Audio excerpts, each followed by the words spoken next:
দেখো আমার বাইরা কান্দে গো মানি,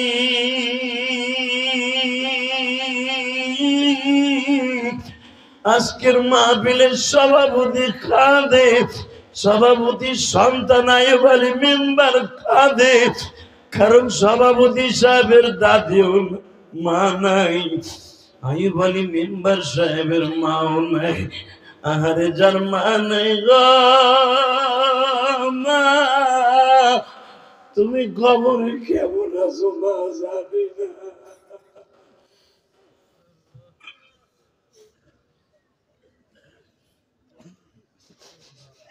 আল্লাহ শাবানের চাঁদে তুমি না বলছো যখন চোখের থেকে পানি পড়বে, শাবান হলো পরিষ্কার হওয়ার জিনিস, আর চোখের পানি ছাড়া কোনোদিন শাবান দিয়া পরিষ্কার করা যায় না। আল্লাহ যারা এখন কানবে এদেরকে পরিষ্কার করে বাড়তে পাঠাবা। যুবক বাইরে হাত দুটা আসমানের দিকে দিয়া মা বাবার পক্ষে আল্লাহকে জোরে একটা ডাক দাও তো ভাই, ডাক দাও, ডাক দাও, ডাক দাও, ডাক দাও, ডাক দাও। 29শে ফেব্রুয়ারি ডাক দাও। এই সাভার হিমায়তপুর ডাক দে যুবক, ডাক দে, ডাক দে, ডাক দে। মায়ের পক্ষে বাবার পক্ষে 29শে ফেব্রুয়ারি আল্লাহকে জোরে একটা ডাক দে ভাই, ডাক দে, ডাক দে, ডাক দে, ডাক দে, ডাক দে, ডাক দে, ডাক দে। আল্লাহ তুমি দেখো কে মায়ের পক্ষে একটা ডাক দিছে। আল্লাহ আমার মা কবরে পড়ে আছে, আমার মার মতো দুঃখী আর কেউ নাই গো বাবা, এই মেম্বারের মার মতো দুঃখী আর কেউ নাই।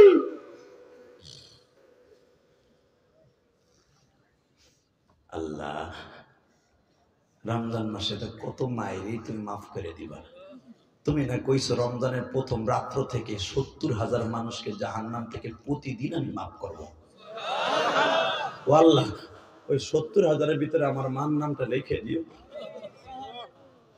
এই মেম্বারের মার নামটা লিখে দিও। যদি আমার মা এখন বাইসা থাকতো, আমার মার যদি 2টা কিডনি নষ্ট হয়ে যাইতো, মার কিডনি ডায়ালিসিস করার জন্য পাল্টাবার জন্য যদি ইলিয়াস রহমান জিহাদি সব বাড়িগুলো বিক্রি করা লাগতো, আমি আমার মায়ের সুস্থ করতাম গো। মেম্বারের মা যদি অসুস্থ থাকতো আর শুনতো আমার মার পিছনে 2.5 কোটি টাকা লাগবে, মেম্বার বলতো আমি সব বেচবো, আমার জান্নাতি মারে আমি সুস্থ দেখবো। আল্লাহ ওই মা যদি কবরে অসুস্থ থাকে, আল্লাহ চোখের পানির বিনিময়ে যদি আমার মা সুস্থ থাকে, মেম্বারের মা সুস্থ থাকে, আল্লাহ যত পানি চাও সব দিব। আল্লাহ গো এমন দেশে গেছে মা যেখানে টাকা দিলেও কোনো কাম হইব না, ডাক্তার পাঠাইলেও কাম হইব না, শুধু কাম হইব 2 ফোঁটা চোখের পানি। আল্লাহ চোখের পানি দিয়ে তোমার ডাক দিছি, তুমি দেহ, তুমি মাফ করে দাও না, আমার ভাইদের মাকে মাফ করে দাও না, আমার ভাইদের বাবাকে মাফ করে দাও না।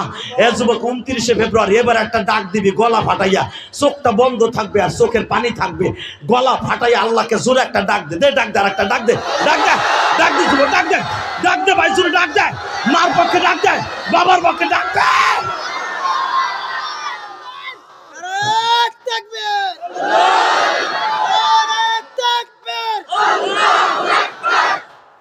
আল্লাহ আল্লাহ দেখো আমার বাজানরা কান্দে, এমন কোন যুবক নাই তার চোখে পানি নাই। তুমি না কইছো মাহফিলের মতো মাহফিল একটা বছর হইনি, পুরা এলাকার কবরে সব মাফ হয়ে যাবে। আল্লাহ দেখো আল্লাহ সবাই কান্দে, সভাপতি কান্দে, অতিথিরা কান্দে, আলেম ওলামা কান্দে, শাবান মাস শেষের দিকে।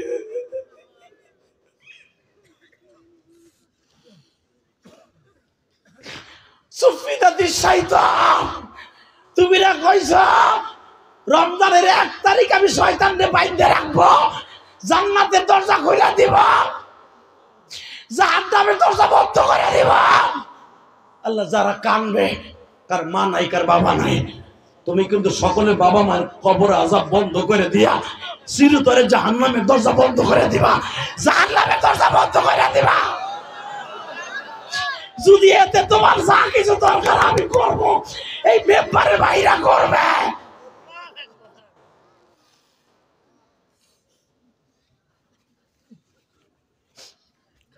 আল্লাহ তোমার মায়া লাগে না? মেম্বার যদি তার বাবার কাছে কান্দে, মাথায় হাত দিয়ে কবে আর কান্দিস না, যা সব মাফ করে দিছি।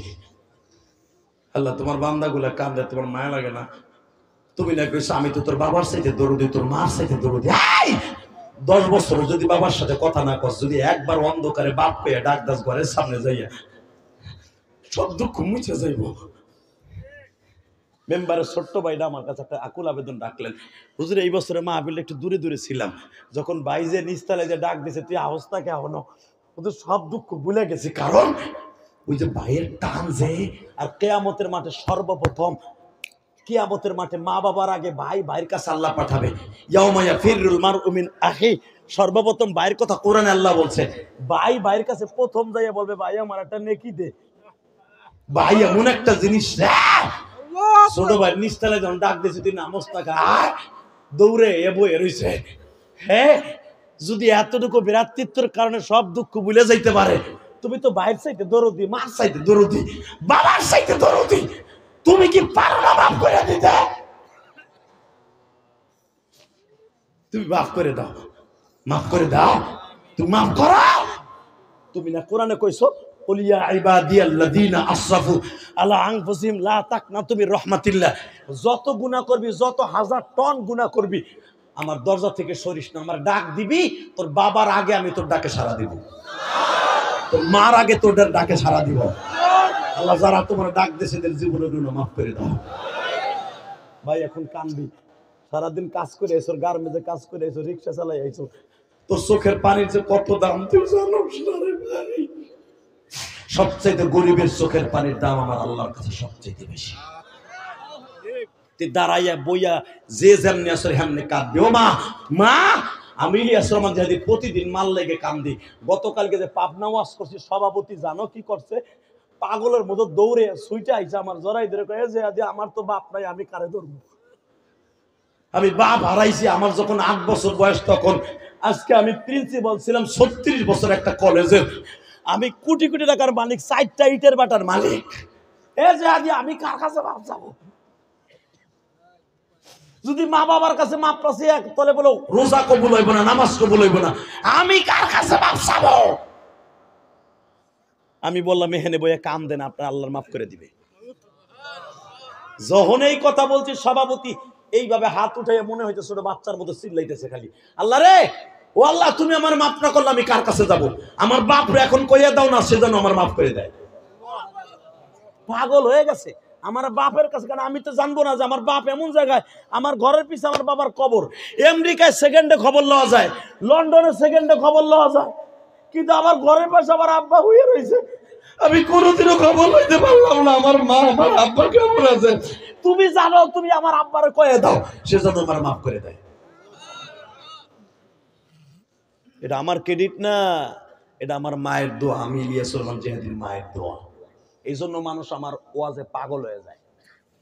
মারহাবা বললেন না? আল্লাহু আকবার বলতে পারো না? কষ্ট হইতেছে? এবার কান্না। মা খাদিজা যখন বলছে, আহারে কি সুন্দর চেহারা রে, ওয়া ইন্নাকা লাআলা খুলুকিন আযীম, ছায়া দেখো পূর্ণিমার চাঁদের চাইতে সুন্দর। কিন্তু আমি খাদিজা দেখতেছি যারা আল্লাহ এত সুন্দর করে বানাইলো, কেন তারা আল্লাহ এতিম বানাইলো?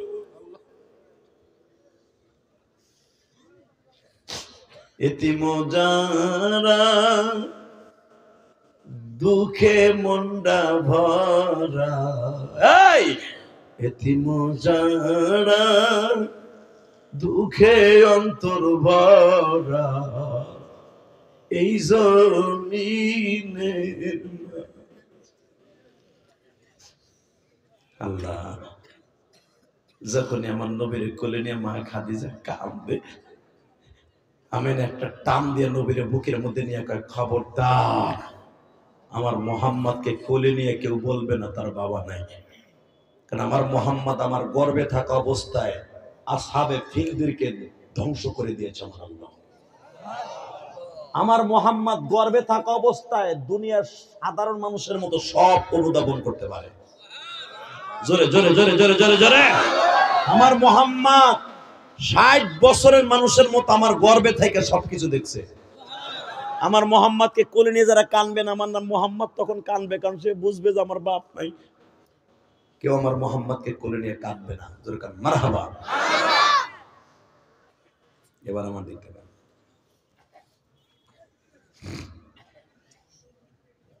আমার নবী বড় হলেন, মারহাবা বলেন। 6 বছর বয়স হইলেন। আমার নবীকে 6 বছর বয়সে মনে হইতেছে 18 বছরের যুবক। মন খারাপ? এত জোরে আওয়াজ দিবেন আপনার জীবনে, এই 7 বছরের জীবনে ওয়াজে কোনোদিন আওয়াজ দেন নেই। আমার নবীর চেহারা যদি কোনো অন্ধকার রাত্রে কোনো রাস্তা দিয়ে হেঁটে যেতে কোনো বাতির প্রয়োজন হতো না। মা আয়েশা সিদ্দিকা রাদিয়াল্লাহু আনহা বলেন, বুখারীর হাদিস, আয়েশার ছোট্ট ভাই আব্দুল্লাহ থেকে বর্ণিত, মা আয়েশা রুমাল সেলাই করতেন, রুমাল, হাত রুমাল, সোনামুখী সুই, ছোট্ট ছোট্ট সুই দিয়ে সেলাই করতেন। মাঝে মাঝে সুইটা ছিটকে পড়ে যাইতেন, ঘরে তৈল থাকতো না, সুই কেমনে তালাশ করে বের করবে। আমার নবী যখন ঘরে ঢুকতেন, নবীর চেহারার আলো দিয়া মা আয়েশা সুই তালাশ করে বের করতেন।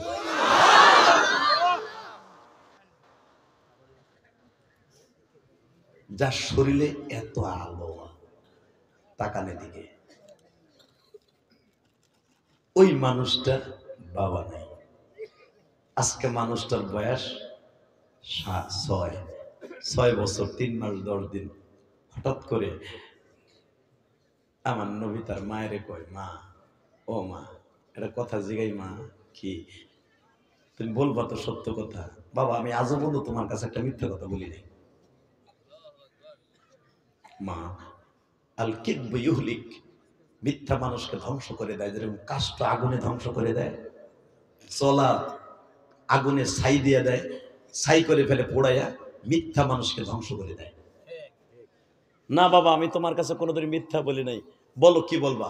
মা গলাটা জড়াই ধরে কয়, মারে ও মা, আমি গতকালকে যখন জাবালে কাবার ওখানে খেলাধুলা করতে যাচ্ছিলাম গো মা, আমার মামাতো ভাই আব্দুর রহমান, আমার চাচতো ভাইরা সবাই দেখলাম আমার চাচাদের কোলে উঠে বাইতে চলে গেল, আমারে কেউ নিতে আইলো না। যে মা, সত্য কথা কও তো, তুমি কও আমার আব্বা খালি ব্যবসায় গেছে, ব্যবসায় গেছে। সত্য কথা বলো তো, আমার আব্বা আছে না মারা গেছে? আমার আব্বা কোন দেশের ব্যবসায় গেছে? মা আমেনা চোখের পানি দিয়া, কাপড় দিয়া, আঁচল দিয়া চোখ মুছে আর কয়, মুহাম্মদ রে, তোমার বাবা এমন একটা দেশের ব্যবসায় গেছে, যেই দেশে গেলে আর কোনোদিন ফিরে আসে না। মা তাহলে এতদিন পর্যন্ত আবার এইটা বললা কে, তোমার আব্বা ব্যবসায় গেছে? বাবা, ব্যবসা তো 2 প্রকার, একটা আখিরাতের ব্যবসা আর একটা হলো দুনিয়ার সওদাগরের ব্যবসা। আমি তো ঠিকই কই যে তোমার আব্বা ব্যবসায় গেছে। মা, যদি আমার আব্বা ব্যবসায় যেয়ে থাকে, যেই দেশের ব্যবসায় গেছে, আমি ওই দেশে যাবো, দেখবো আমার আব্বা কত বড় লম্বা ছিল, কবরটা দেখলি তো বুঝবো আমার আব্বা কতটুকু লম্বা ছিল। কষ্ট হইতেছে? রমজানের আগে দিলটা নরম দেখবেন, সাবান দিয়ে পরিষ্কার করবেন, রোজার মাসে প্রস্তুত হবেন। এই জন্যই আর এখানে আসার আগে মেম্বার সাহেবের ছোট্ট ভাই আমাকে বারবার বলেছে, ওদের মায়ের ওয়াজটা বেশি করবেন, আমার নবীর ওয়াজটা বেশি করবেন। আমি দেখলাম মানুষের অন্তরে সবচেয়ে বেশি আঘাত করা যায় আমার এতিম নবীর জীবনী দিয়ে। কথা বল না কেন? জোরে বলেন, আরো জোরে, আরো জোরে। যেই মানুষটার চেহারা দেখলে কোনোদিন গুনাহ থাকে না, যেই মানুষটার চেহারা দেখলে মানুষের ক্ষুধা লাগে না, বাংলার জমিনে কিছু কিছু কুলাঙ্গার, পথভ্রষ্ট, বকবক, বেজরমা, জারস নবীরে গালি দেয়, সন্ত্রাসী বলে। এ সাভার হেমায়েতপুরের যুবক দীপ্ত কণ্ঠ আওয়াজ দেয়, কে আওয়ামী লীগ করো, কে বিএনপি করো, কে জামাত ইসলাম করো, আমার দেখার বিষয় নয়। যেই মানুষটার সিগনেচার ছাড়া দুনিয়ার কোন নবী জান্নাতে যেতে পারবে না, আজকে আসাদ নূরের মতো একটা বেজরমা, তাসলিমা নাসরিনের মতো একটা নর্তকী পতিতা আমার নবীকে বলে মক্কার খাটাস, মক্কার টাকা, চরিত্রহীন মুহাম্মদ। এই বেঈমানের বাচ্চা, যদি পারস বাংলাদেশে কোন এয়ারপোর্ট দিয়ে বাংলাদেশে নাইমে থাক, আওয়ামী লীগের পোলাপান তোর জায়গায় পুঁতে ফেলবে, জায়গায় পুঁতে ফেলবে, জায়গায় পুঁতে ফেলবে, জায়গায় পুঁতে ফেলবে।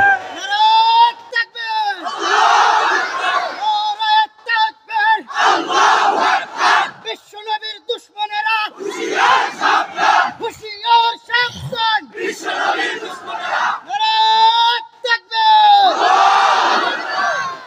এই যেই মানুষটার চরিত্র দিয়ে আল্লাহ সারা দুনিয়া বানিয়েছে, যেই মানুষটা যদি চন্দ্রের দিকে একবার তাকায় চন্দ্র দুখণ্ডিত হয়ে যায়, যেই মানুষটা সূর্যের দিকে তাকাইলে সূর্য তার অস্তিত্ব হারায় ফেলে, যেই মানুষটাকে আল্লাহ তার নিজের বাড়িতে ডাইকা নিয়া 50 ওয়াক্ত নামাজ দেয়, দুনিয়ার কোন নবীকে আল্লাহ একবারও কারো সামনে দেখা দেয় নাই। কথা বলেন না কেন? আল্লাহু আকবার জোরে বলেন তো দেখি। সেই মানুষটার চরিত্র নিয়ে কথা বলবি, আর তোরা দুনিয়া বাইচা থাকবি, আমরা আশিকের রাসূল বাইচা থাকতে কোনোদিন হতে পারে না। জাগায় মেরে ফেলবো, জাগায় মেরে ফেলবো। এ তাসলিমা নষ্ট কি তুই ভারতে বসে লেজ না রাসকা পারলে বাংলাদেশে আয় না? এ আসাদ নূর, তুই লন্ডন বসে আমার নবীর গালি দেশকে বাংলাদেশে আস না। আওয়ামী লীগ করতে পারে, বিএনপি করতে পারে, জামাত করতে পারে, যেটা মনে হয় সেটা করতে পারি, আমার নবী কিনে কোনো রাজনীতি নাই। নবী কিনে রাজনীতি করলে ওরা জাগায় পিটায় মাইরে ফেলবো, ফাঁসির মঞ্চ জ্বলতে হয় জ্বলবো, নবীর নিয়ে রাজনীতি চলবে না। কথা বলে না কেন? কোরআন নিয়ে রাজনীতি চলবে না, হাদিস নিয়ে রাজনীতি চলবে না, ইসলাম নিয়ে রাজনীতি চলবে না। কষ্ট হইতেছে? আর মাত্র 10 মিনিট কথা বলবো।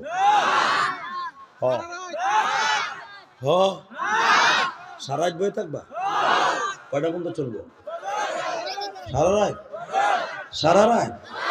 সত্যি সবাই বয়ে থাকবা? আল্লাহকে হাতুড়ে দেখাও তো কে কে থাকবা না। এইটাই ঠিক, এইটাই ঠিক। কারণ তোমাকে ওয়াজের পরে মনে হয় কালকে আমার ওয়াজ নাই, কালকে 2খান ওয়াজ আমার, কালকে 2টা খেয়ে।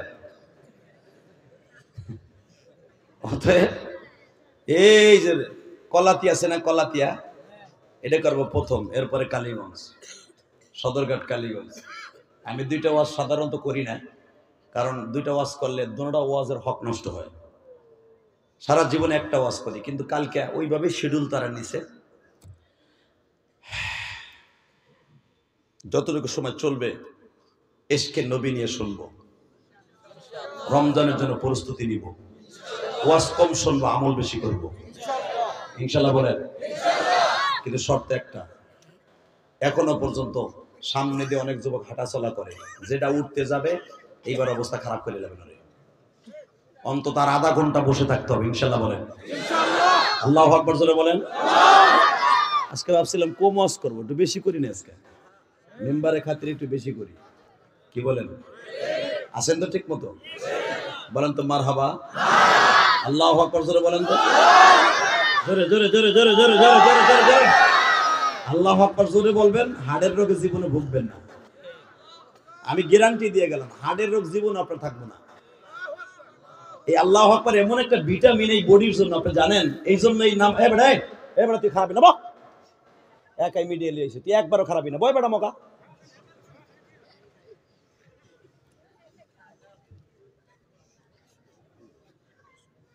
লা হাওলা ওয়ালা কুওয়াতা ইল্লা বিল্লাহ।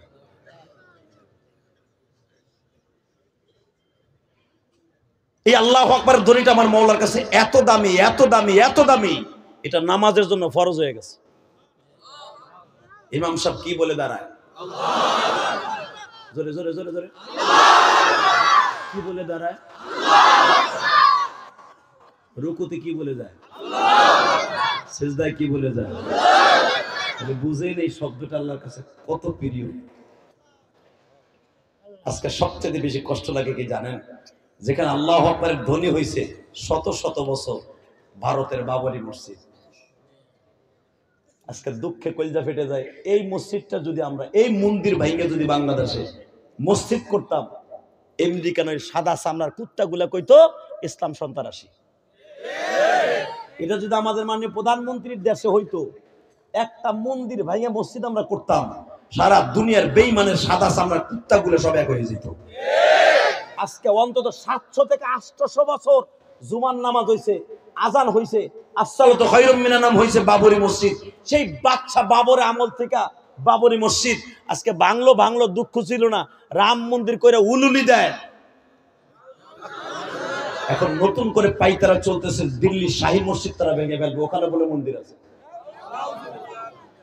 দেওবন্দ মাদ্রাসায় ফতোয়া বিভাগ বন্ধ করে দিছে। ওয়েবসাইট যেই দেওবন্দ মাদ্রাসার ফতোয়া শুনিয়া সারা পৃথিবী চলে শুধু দেওবন্দের ফতোয়ায়, এমনকি মক্কা মদিনাও চলে দেওবন্দের ফতোয়ায়। আজকে সে দেওবন্দের ফতোয়া বন্ধ করে দিচ্ছে ওই আমেরিকান লাল কুত্তা ইন্ধনে দাদা মোদি এই কাম করতেছে। জানি না কোন দিকে যাচ্ছে ইসলাম। ভাইজান, দুনিয়া একদিন চলে যেতে হবে। ইসলামের পক্ষে কোনো কিছু বইলা দুনিয়ার থেকে যান, খোদার কসম কবরে আরামে ঘুমিয়ে থাকবেন। এই যে আল্লাহু আকবারের ধ্বনি যেটা দিয়েছেন না, এর ওসিলায় আপনার কণ্ঠকে আল্লাহ সতেজ রাখবে, কবরে যাওয়ার পরেও আল্লাহর সাথে কথা বলতে পারবেন। অতএব নারায়ে তাকবীর ধরে যখন দিবেন আসতে দিবেন না, ইনশাআল্লাহ বলেন ইনশাআল্লাহ। আমি একটা তাকবীর দেই, লিল্লাহি তাকবীর, আল্লাহু আকবার, দিন ইসলাম দিন ইসলাম, আল কোরআনের আলো হয়ে গয়ে জালো, আল হাদিসের আলো হয়ে গয়ে জালো। দাঁড়াই দাঁড়াই তামসা দেহ, তোকে হাড়ের রোগের ওষুধ লাগবে না। জোরে লিল্লাহি তাকবীর, আল্লাহু আকবার, দিন ইসলাম দিন ইসলাম, ফিলিস্তিন ফিলিস্তিন, ফিলিস্তিন ফিলিস্তিন, ইসরাইল ইসরাইল, মুর্দাবাদ, ধ্বংস হোক। লিল্লাহি তাকবীর। ধন্যবাদ জানাই মাননীয় প্রধানমন্ত্রীকে, বঙ্গবন্ধু কন্যা আমার গোপালগঞ্জের রত্ন। এই জন্য ভাইবেন আমি আওয়ামী লীগের দালালি করতেছি, সত্য যেটা বলতে হবে। কথা বলে না কেন? মানে প্রধানমন্ত্রী ছোট্ট একটা দেশের প্রধানমন্ত্রী, ভারতের 24টা খণ্ড হইলে যা হবে এর চাইতে ছোট আমার বাংলাদেশ। কথা বল না কেন? এই ছোট্ট একটা দেশের প্রধানমন্ত্রী কত বড় সাহস তার বুকের পাটায়। সে বেজরমা ইসরায়েলের পক্ষ নেয় নাই, সে পক্ষ নিয়েছেন আমার বাইতুল মুকাদ্দাস ফিলিস্তিনের পক্ষ। সে বলেছেন আমার জীবনের বিনিময়ে আমি মুসলমান, এবং তার এখনো পর্যন্ত পাসপোর্টে লেখা আছে নট অ্যালাউ ইসরায়েল। এখনো পর্যন্ত এটা নিয়ে বহুত বক্তব্য কি হচ্ছে, তারপরে কিন্তু সে নট অ্যালাউ কইছে। তো কইছে ইসরায়েলে কোনো ভিসা দিব না। আমার মন বলে যদি কোনো উসিলায় আমাদেরকে আল্লাহ মাফ করে, ফিলিস্তিনের পক্ষে যারা আছেন, কারণ এই ফিলিস্তিনের খবর যদি আপনি শুনেন আপনি আশ্চর্য হয়ে যাবেন। এই ফিলিস্তিনে 3,500 উপরে নবীর খবর। সুবহানাল্লাহ। যারা আসতে কইছেন বাতের রোগে ধরবে, বাতের রোগে, বাতের রোগে শীত হইয়া স্ট্রোক করে মরে থাকবা। আমি আবার বলছি, ফিলিস্তিনে 3,000 উপরে নবীর কবর। এমন এমন নবীর কবর, এক একজন নবীর নাম শুনলে আপনি আল্লাহু আকবার জগৎ কাঁপাই দিবেন। 1 নম্বরে আমার জাতির পিতা ইব্রাহিমের কবর, 2 নম্বরে ইউসুফ নবীর কবর, 3 নম্বরে ইসহাক নবীর কবর, 4 নম্বরে আইয়ুব নবীর কবর, 5 নম্বরে ইউসুফ নবীর কবর। এখানে শেষ না, সুলাইমান নবীর কবর, ইউনুস নবীর কবর, ইদ্রিস নবীর কবর, নূহ নবীর কবর। এরকম উল্লেখযোগ্য শুনবেন আরো কারাদের নাম। জাকারিয়া নবীর কবর, ইয়াহইয়া আলাইহিস সালাম কলিজার টুকরা তার মা, তার নানা, তার মায়ের খালু জাকারিয়া এবং মারিয়ামের বাবা ইমরানের কবর, মারিয়ামের কবর এই বাইতুল মুকাদ্দাসের সাথে। 2013 সালে আমি মা মারিয়ামের কবরের পাশ দিয়ে ঘুরছি, তখন দেখছি এই বেজরমা ইসরায়েল একটা হোটেল বানাইছে। ওই হোটেলের মধ্যে মদ খাইয়া সারাটা রাত কুত্তা নাচায়। আজকে বাংলাদেশের কিছু দালাল আছে আহলে খবিস নামে, হামাসের শক্তি নাই কিল্লি ইসরায়েলের বিরুদ্ধে নামছে। এই বেজরমা গুলা, তোরা কি জানোস ইসরায়েলের বিরুদ্ধে কেন নামছে? ইসরায়েল প্রতিদিন বাইতুল মুকাদ্দাসের সামনে দাঁড়ায় মদ খাইয়া নাচে। হ্যাঁ, এই মেম্বার সাহেবের এই যে জায়গা দিছে, তারা এত কষ্ট করে 2 কোটি টাকার উপরে খরচ করে মসজিদ বানাইছে। এখানে যদি কোনো গাঞ্জা কর বইয়া বইয়া মসজিদের সিঁড়িতে গাঞ্জা বানায়,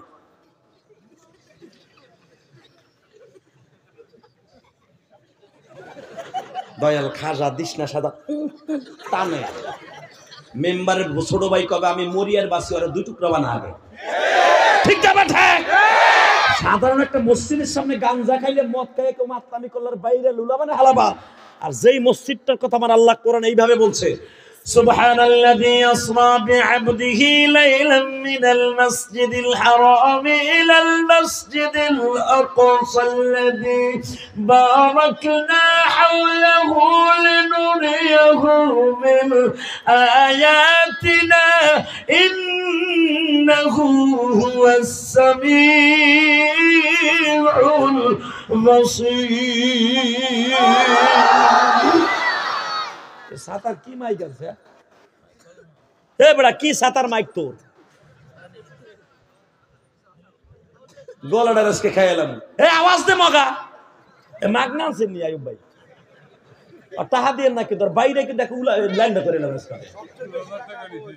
পিডান না কর। এ তুমি মা আওয়াজ কে মগা? কোরআন শরীফ টান দিলে আমার বুক ব্যথা হয়ে যাইতেছে। কি আওয়াজ করব? এ বড়া আওয়াজ বাড়াবি না? আওয়াজ বাড়া। এ বাড়া, আরো বাড়া। তুই কিন্তু বাড়াইতে কইছি তোরে, নালে কিন্তু মেম্বার সাহেবের বাহিনী পাঠামু। তুই বাড়া, এখনো হয় নাই আমার মন ভূত। বাড়া, মাস্টার বাড়া, টন বাড়া, ভ্যাস বাড়া, এইভাবে রাখ তোর আছরা।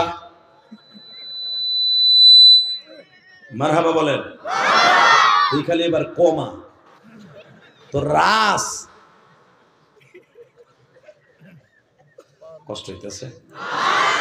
একটা মাহফিলের সবচেয়ে বড় শোভা হলো মাইক। একটা বাগানের সবচেয়ে বড় রানী ফুল হলো সূর্যমুখী ফুল, যেটা সব সময় দেখা যায়। কথা কর না কেন? এই বাগানের মেন রাজ হলো, রানী হলো এই যে মাইক। যেমন রাজ, রাজ মানে রাজা, সবকিছুর মূলে হলো মাইক। কোরআন শরীফ টান দেয় আমার বুক ব্যথা করে, গলা ব্যথা করে। কি ওয়াজ করব? একসাথে বলেন, এই জমিনের মালিক কে? আল্লাহ। যেই মসজিদটার কথা আল্লাহ কোরআনে বললেন, এবং এখানে শেষ না, আমার দিকে তাকান। যেই মসজিদের সামনে উত্তর গেটে দাঁড় করায় আমার নবীর দিয়ে আল্লাহ ইমামুল মুরসালিন খেতাব দিয়েছে। দুনিয়ার কোন মসজিদের সামনে আমার নবীকে ইমামুল মুরসালিন খেতাব দেয় নাই, একমাত্র বাইতুল মুকাদ্দাসের সামনে দাঁড় করে ইমামুল মুরসালিন খেতাব দিয়েছে। এখান থেকে সিঁড়ি লাগাইয়া ডাইরেক্ট আল্লাহর বাড়িতে নিয়ে গেছে।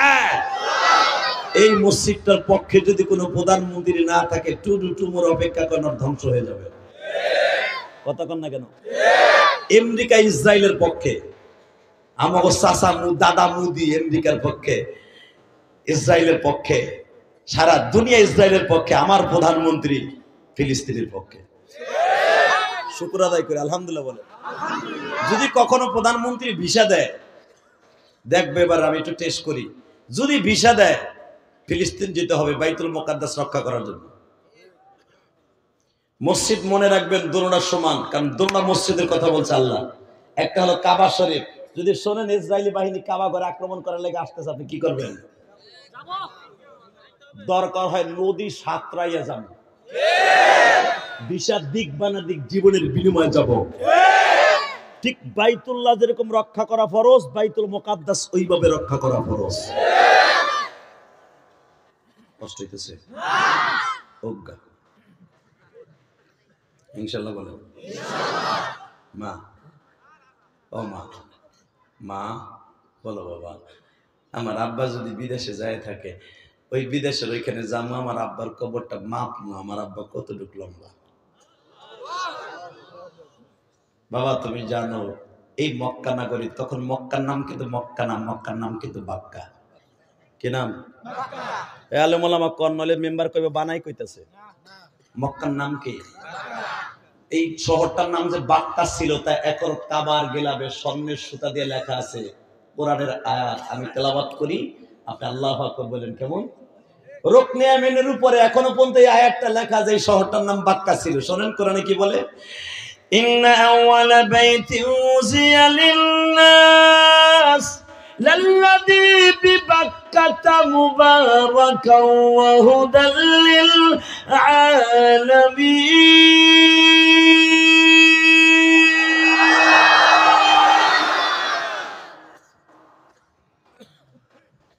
ও নবী মুহাম্মদ, আপনার এই বাপের দেশটার নাম মক্কা ছিল না বাক্কা ছিল কিনা? জোরে কর, আরো জোরে। জোর হলো না, জোরসে বলো, আরো জোরে। এবার বলেন শহরটার নাম কি? বাক্কা বললো সওয়াব, মক্কা বললো সওয়াব। কারণ কোরআনের দুটো শহরের নাম আছে, মারহাবা। বাবা, এই বাক্কা শহরের নিয়ম আছে, কারো স্বামী মারা গেলে শ্বশুরের অনুমতি ছাড়া কোথাও বাড়ির থেকে বের হওয়া যায় না। তোমার দাদাকে ম্যানেজ করতে পারবা? আমি পারবো, যাও। ও দাদা, দাদা, আরে আমার কলেজের দাদা ভাই কি বলে? ও দাদা, আমি তোমার কাছে জীবনে কিছু চাই নাই।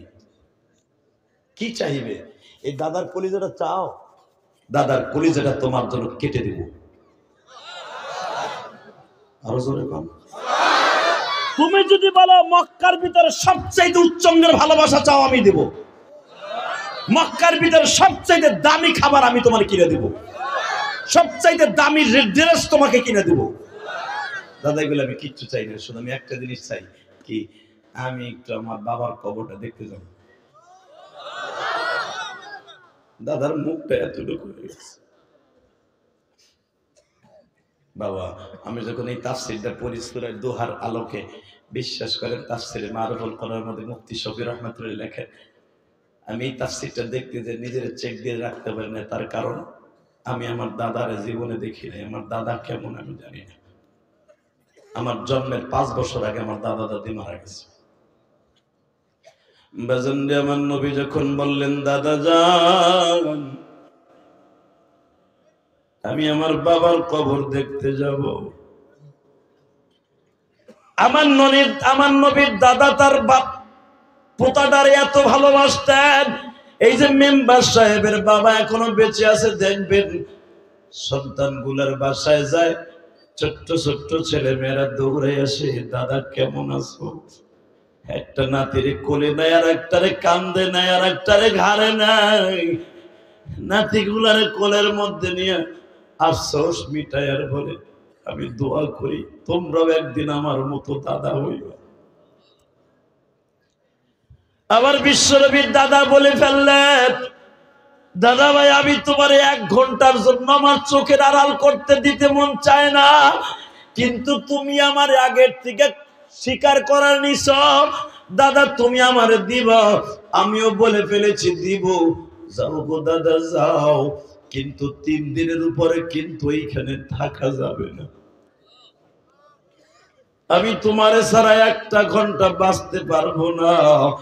দাদা, মক্কার আবহাওয়ার মদিনার আবহাওয়া এক না, তুমি 1 দিনের বেশি থাকবা না, 3 দিন পরে চলে আসবা। আমার নবী বলে, দাদা আমি আমার মাকে নিয়ে যাই। সাথে 3 জন খাদেমা দিলেন, 2টা বডিগার্ড দিলেন গো বাবা, রাস্তা দেখানোর জন্য। হাওদাসের মধ্যে বসে আছে মা আমেনা। আমি 2014 সালে মা আমেনার কবরটা দেখছিলাম গো বাবা। বস্তিতে যদি কোনো হাজি যায় গো বাবা, গত রমজানে আমি নবীর মামার কবরটা দেখছি।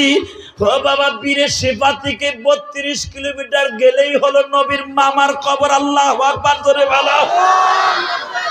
বদরের 313 জনের ঘর আমি গুনাহগার গত রমজানে দেখেছি, যেখানে নবীর সাহাবী আমার নবীর কোলে বসিয়া বলছিল, নবী আমি আঙ্গুর খাইতাছি, এই আঙ্গুর ফেলে দিয়ে বদরে নামলে কি হব? নবী বলে, তুমি জান্নাতে যাইবা। যেখান থেকে জিবরাইল তার জান্নাতে উড়াল মেরেছিল, ওই জায়গাটা বহুতবার দোয়া করেছি। ও বাজান, এবার আমার দিকে তাকান, আমি গুনাহগার। আল্লাহর কুদরতি শক্তি দিয়ে হয়তো আল্লাহ আমাকে নিয়েছিলেন। ও বাবা, নবীর মায়ের কবরটা যারা জীবনে একবার দেখছেন, এখনো পর্যন্ত আমেনার কবরের কাছে গেলে শরীরের মধ্যে ঝাঁকি মারে গো বাবা। ইলিয়াসুর রহমান জিহাদি দেখেছে, কাছে যাইতে দেয় না পুলিশ। শুধু পাহাড়টা অন্তত বাবা 100 গজ দূরে থাকে, দূরের থেকে দেখতে হয়, তার কাটা দিয়ে বাবা বেড়া দেয়া। আমার নবীর মার সাথে উটের মধ্যে বসা আমিনা বললেন, মোহাম্মদ রে, ওই যে তোমার বাবার কবরটা দেখা যায়, তুমি একটু যায় দেখো তোমার বাবার কবরটা কেমন। কারণ তোমার বাবারে কবর দেওয়ার পরে আমিও কোনোদিন কবরটা দেখতে আসি নাই। কারণ আমি জানি তোমার বাবার কবর দেখতে আসলে আমি সহ্য করতে পারবো না। আমি কোনোদিন এই 6 বছরের ভিতরে তোমার বাবার কবরটা দেখতে আসি নাই। বাজার আমি দেখবো বাবা হারা কয়জন আছো। আমার নবী আঁটু দুটা গেড়ে দিয়া বাবার কবরের মাটিগুলারে থাবা দিয়া ধরছে, বুকের মধ্যে নিয়ে চিৎকার মারি আর বলে, বাবা গো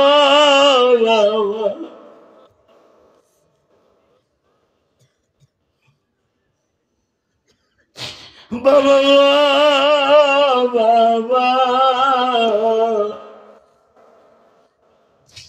ও বাবা, বাবা।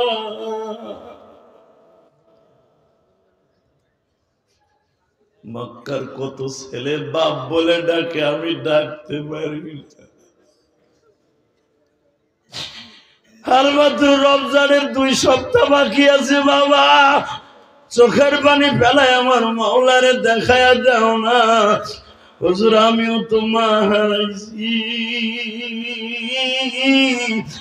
আমিও তো বাবা হারাইছি।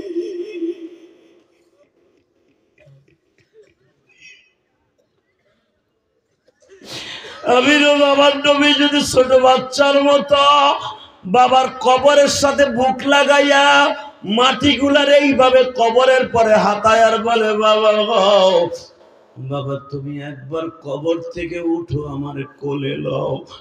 আমার মনে কোনো দুঃখ নাই গো বাবা।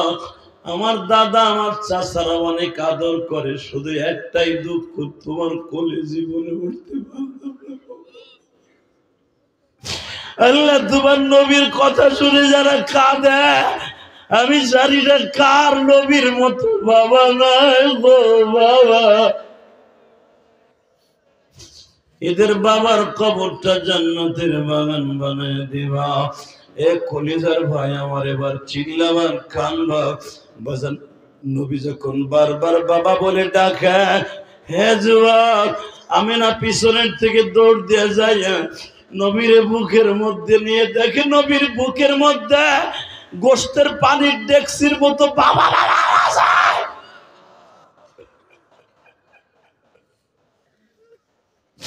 শুধু বাচ্চার মতো চিল্লায় আর কাঁদে।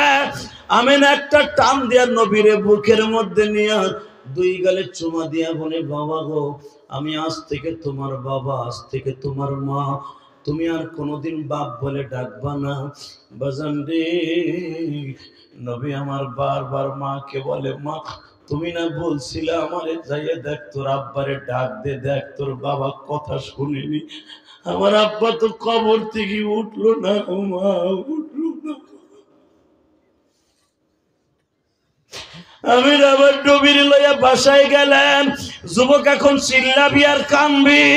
আল বেদায়া নিহায়া কিতাবে আসছে, রাত যখন 11টার বেশি বাজে, ঠিক এই টাইমে ধরিয়া নাও তুমিও তোমার মায়ের জন্য এখন কাঁদবা। ঠিক এই টাইমে আমি না বলে, মোহাম্মদ রে বাবা তুমি কই গো? মাই যে বাবা, আমার শরীরে জ্বর উঠে গেছে। কে মা? বাবা। ও মোহাম্মদ, জি মা, আমিও তোমার সাইডে চলে যাবো এখন।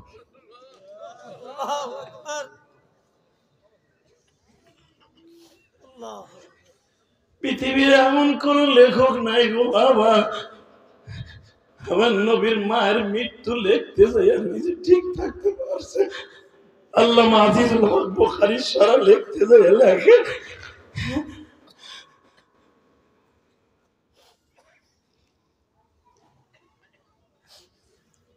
1988 সালে, 1968 সালে আমেনার কবরের পাশে বসে আল্লামা আজিজুল হক নবীর মৃত্যুর মায়ের জিনিস লেখছে।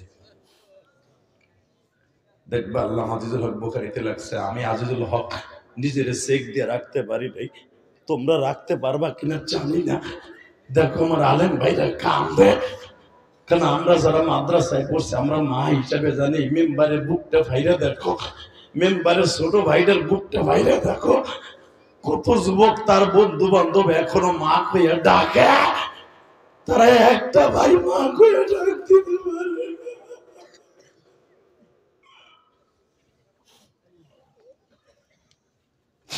দেখো কাছ থেকে কত মা রমজানের টাকা নেয়, জাকাতের মাইয়ার বিবাহের জন্য টাকা নেয়, কাপড় নাই লুঙ্গি নেয় কত মা।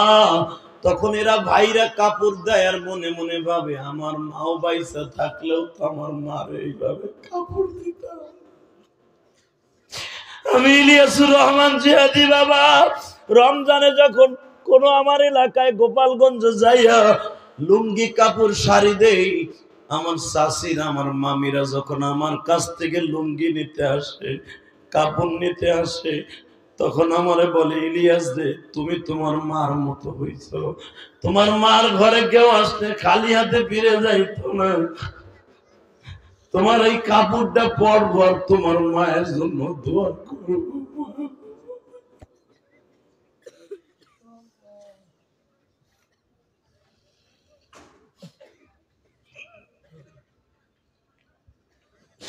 ইলিয়াসুর রহমান জিহাদির কোন জিনিসের অভাব নেই বাবা, শুধু একটা জিনিসের অভাব আমার মা নাই গো মা।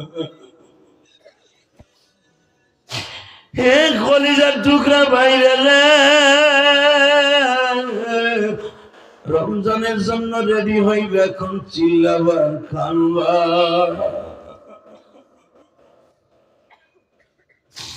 আমার নবীর মা যখন এই 11:15টার সময় বললেন মুহাম্মদ রে আমার চোখের সামনে এমন একজন দেখতাছি গো বাবা, যার জীবনে আমি চোখ দিয়ে দেখি নাই, মনে হয় লোকটাই মালাকুল মউত গো বাবা। বাবা মনে হয় একটু পরে আর তোরে ডাকতে পারবো না, তুই একটু আমার কাছে আস না বাবা। আমার নবী একটা দৌড় দিয়ে আমার ঠোঁটের সাথে ঠোঁট লাগাইয়া চিল্লায় আর বলে বাবা।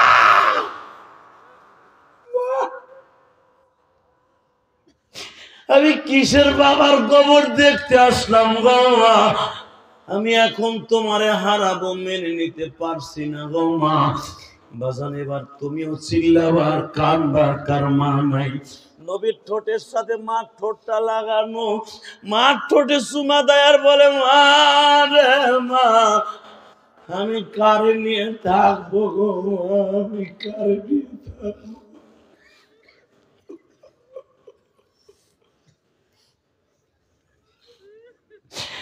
আল্লাহ তুমি সাভার হেমায়েতপুরের দিকে তাকাও, 29শে ফেব্রুয়ারি আজকে সেই ভাষা আন্দোলনের সর্বশেষ দিন, একটু পরে মার্চের 1 তারিখ হয়ে যাবে। আল্লাহ যারা কান্দে তুমি দেখো, এদের বাবা মারে তুমি মাফ করে দিও গো আল্লাহ। আল্লাহ এদের সবাইকে মাফ করে দিও, মেম্বার সাহেবের মাকে মাফ করে দিও, তার বাবা দুঃখুমিয়ারে মাফ করে দিও। এই 2 ঘন্টার উপরে ওয়াজ শুনে কাঁদতাছে তোমার বাবা।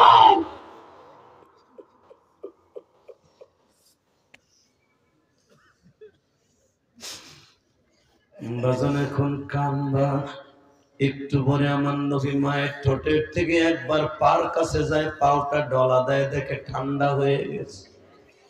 আবার কপালের কাছে যেয়ে ডলে আর কয় মা কেমন লাগে, সকাল হয়ে গেলে তোমার ডাক্তারের কাছে নিয়ে যাব মা। আমি না কান্দে আর কয় মুহাম্মদ রে তোর বুকটাই তো আমার বুকের সাথে লাগাবো বাবা। বাবা আমি ইলিয়াসুর রহমান জিহাদির মা, 12 বছর বয়সে মারা গেছে গো মা। আমি তখন এই যে হুজুর, এই যে দেখো তোমাদের এই সাভার এই হেমায়েতপুরে চাকরি করে, এই হুজুর এলাকায় মাদ্রাসায় পড়তাম, হিরণ মাদ্রাসায়, আমি হিরণ মাদ্রাসায় পড়তাম ভাইজান। আমি মাদ্রাসায় যাওয়ার আগে আমার মা বলছিল ইলিয়াস দে তোর সাথে আর কোনোদিন আমার দেখা হইব না বাবা। তুই কোনোদিন মাদ্রাসাটা ছাইরা আসিস না।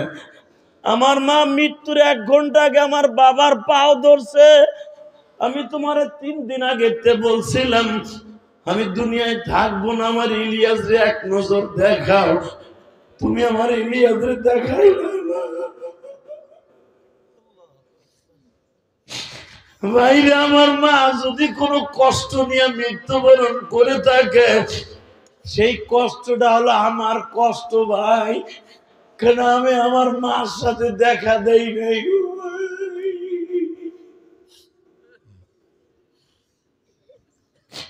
আমার আব্বা আমার আনে নাই। আমি 12 বছরের যুবক, আব্বা আমার আনে নাই। আমি হিরুন মাদ্রাসায় পরীক্ষা দিতেছিলাম বাবা। বেলা 12টার সময় পরীক্ষার হলে আমার কানে খবর গেল আমার মা নাই। মা গো, তুমি কবরে কেমন আছো জানি না মা।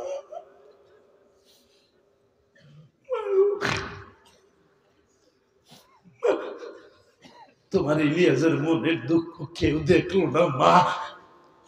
যেই মেম্বার গো মাহফিল আইছো, আর কয়টা ভাই মা গো মা, ওদের মনের কষ্ট কেউ বোঝে না মা। টাকার মালিক হয়েছে ঠিকই, গাড়ির মালিক, বাড়ির মালিক, মা ওদের মনের দুঃখ আল্লাহ ছাড়া কেউ জানে না গো মা। ওরাও আমার মতো মা আর মা।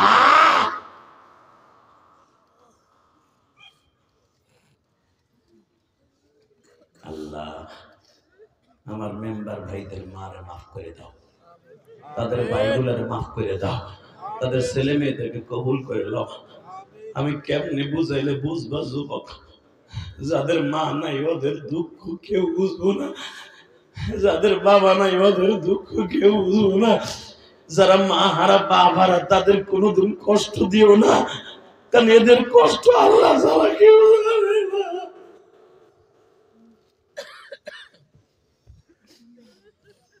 আমি এই জন্য কেরানীগঞ্জ আমার মায়ের একটা ওসিয়াত পালন করতে যাইয়া এই মেম্বারের ভাইদের মতো, মেম্বারের মতো 4 কোটি টাকা খরচ করে একটা মসজিদ বানাইছি। আলহামদুলিল্লাহ বলেন।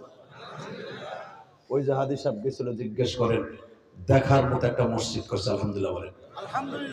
মানে প্রধানমন্ত্রী 560টা মসজিদ বাংলাদেশে করছে, পৃথিবীর কোন প্রধানমন্ত্রী করে নাই। এতগুলা মসজিদ মাত্র 2 বছরে। আমি যদি যাইতাম, যাওয়ারও সিস্টেম ছিল, চাইলে আমার 1 কোটি টাকা সে দিত। কারণ যখন তার দেশে বিয়ে করছি আমি যাই নাই। আমি আপনাদের মতো গরিবের টাকা দিয়ে, রক্ত পানি করা পয়সা দিয়ে মসজিদ করছি। আলহামদুলিল্লাহ বলতে পারলেন না? গতকালকে সভাপতি পাগলের মতো চিল্লায় বলে যে আদি ভাই, আমি ইউটিউবে দেখছি মানুষ কান্দে, আমি ভাবছিলাম বাস্তবে এইভাবে কান্দে কিনা, কিন্তু আমার মতো কাঠটা এমন একটা শক্ত দিলের মানুষ যদি পাগল হয়ে যাইতে পারে, আমি আপনারা বলতে পারবো না। এখানে আসার পরেও আমার ফোন দিছে, এই মাদ্রাসায় আসার পরেও ফোন দিছে, আমার কি জাদু করে গেলেন। আমি আজকে সকালে আমার মায়ের কবর কাছে কাঁদছি। গতকালকে সভাপতি আমার মসজিদে 10,000 টাকা দিয়ে আরেক কান্দ। আমি এখানে আসার পরে একটা ছেলে, আমার অনেক ভক্ত, আপনাকে হেমায়তপুর বাড়ি, ও বাড়ি করছে এখানে, আর বাড়ি বলে ময়মনসিংহ শুনলাম, আমার মসজিদে 1000 টাকা দিয়ে কাঁদছে। আল্লাহু আকবার জোরে বলতে পারলাম না? আমি আমার মসজিদ 2 তলা কমপ্লিট করছি, এই পর্যন্ত 4 কোটি টাকা খরচ হয়েছে। কেন করছি জানো ভাই? আমি মসজিদ করছি এটা ডায়লগ দেওয়ার জন্য না, আল্লাহর কসম করে বলছি। আমার মা আমারে যেদিন বিদায় দেয়, আমি হিরুন চলে যাব, কোটালীপাড়া মাননীয় প্রধানমন্ত্রী এক আসন, যেখান থেকে ভোট পাইয়ে প্রধানমন্ত্রী আজকে প্রধানমন্ত্রী, ওই জায়গা আমার জীবনের প্রথম মাদ্রাসা। আমার মা বলছিল, ইলিয়াস যদি কোনোদিন টাকার মালিক হস, একটা মসজিদ মাদ্রাসা বানাইস। বাংলাদেশে কোন বক্তা তার নিজের সম্পন্ন নিজের টাকা দিয়ে নিজে জায়গা কিনা মসজিদ করে নাই, ইল্লা আনা, আমি গুনাহগার করছি, শুধু আমার মায়ের ওসিয়ত পালন করার জন্য। এর রাত 11:30টার সময় আমি দোয়া করব তোমাদের জন্য। এই 2 ঘন্টা মেহনত করার পিছনে যদি একটা কথা ভালো লাগে, আমার সাথে ওয়াদা দাও, 3 ব্যক্তির রোজা কবুল হবে না। 1 নম্বরে যার অ্যাকাউন্টে মা বাবার বর্ত আছে, আমার সাথে ওয়াদা দাও, জীবনে মায়ের সাথে বেয়াদবি করবা না। কে কে রাজি আছে? আল্লাহকে হাত তুলে দেখাও, দেখাও, নামাও হাত। জীবনে বাবার সাথে বেয়াদবি করবা না, উঠাও হাত, নামাও। 3 নম্বরে বলছে ওই ব্যক্তির রোজা নামাজ কবুল হবে না যে নবীর নাম শোনার পরে দুরূদ পড়ল না। 3 নম্বরে হলো রোজার মাস পাইয়া যে জান্নাত কিনলো না, গুনাহ মাফ করাইলো না, নবী তার দোয়া কবুল হবে না। তাহলে 30টা রোজা রাখবেন তো? 30 দিন তারাবি পড়বেন তো? গরিবের পাশে দাঁড়াবেন তো? যারা গরিব টাকা ইত্যাদি কিনার খাওয়ার মতো তৌফিক নেই, আমি শুনলাম মেম্বারের ছোট ভাই আমার সামনে ডিক্লেয়ার দিল, এক ইমাম সাহেবকে বলে দিল মেম্বারের পক্ষ থেকে পুরা রমজান মাস ইফতারি সব মুসল্লিদের জন্য ফ্রি। আলহামদুলিল্লাহ বলতে পারলেন না? একটা মুসল্লির রোজা যদি কবুল হয়, মেম্বারের মাকে মাফ করার জন্য আল্লাহ দামা পাচ্ছে, রোজা রাখবো না, একটা রোজাই যথেষ্ট। এগুলা মনে হয় তারা করে একমাত্র তার মায়ের জন্য, কোন সন্দেহ নেই। কারণ আমি ইলিয়াস রহমান জিয়াদি করি আমার মায়ের জন্য, আল্লাহকে সন্তুষ্ট করার জন্য। কারণ আমার মতো একটা মোল্লা, আমার ব্যবসা নাই, বাণিজ্য নাই, আমার ওয়াজের সমস্ত টাকাটা মসজিদে যায়। এমনকি মুসাবার ভিতরে যদি 100 টাকা পাই এটাও মসজিদে খরচ করি। আজকেও 3.5 লক্ষ টাকা টাইলস কিনে দিয়া মসজিদের বাহিরের ওয়ালে টাইলস লাগাইতেছে, টাইলসের 60,000 টাকা বিল দিয়ে আপনাকে এই ওয়াজে গাড়িতে উঠছে। আমি দোয়া করব গতকালকার সভাপতির জন্য এবং উপজেলা চেয়ারম্যানের জন্য, যিনি গতকালকে আমার মসজিদে টাকা দিয়ে দোয়া চেয়েছিলেন। আমি সবার জন্য দোয়া করি, আল্লাহ এখানে আসার পরে যে যুবকটা আমার মায়ের মসজিদে টাকা দিয়েছে তাকে তুমি কবুল করো, মেম্বার সাহেবের মাকে কবুল করো, তার জানেমালে বরকত দান করো, তার সন্তানকে আলেম বানাও। আপনি না, আমার ছেলে কায়ম সাহেব। নারায় তাকবীর! এই 10,000 টাকা আমার কাছে 10 কোটি টাকা। কারণ আমারও মা নাই, আব্দুল কাইমেরও মা নাই। আল্লাহ তার সন্তানকে এরকম ভাবে দানবীর বানাই দিবা। আপনার এই টাকাটা কালকেই আমার মসজিদে চলে যাবে, কসম করে বলছি। কারণ আমি রাত্রে কামাই, সকালে বিল দেই, আল্লাহকে সাক্ষী রেখে বসছি, হুজুর তো দেখে এসে আমার মসজিদ। কারণ আমার কোনো কমিটি নেই, আমি যা পাই সব মসজিদ মশা খরচ করি। দেখে আসবেন, বানানো কথা বললে আপনার জুতা আমার গাল। আমি এখনো পর্যন্ত মসজিদ মাসা করতে যে 23 লক্ষ টাকা ঋণী আছি মিয়া।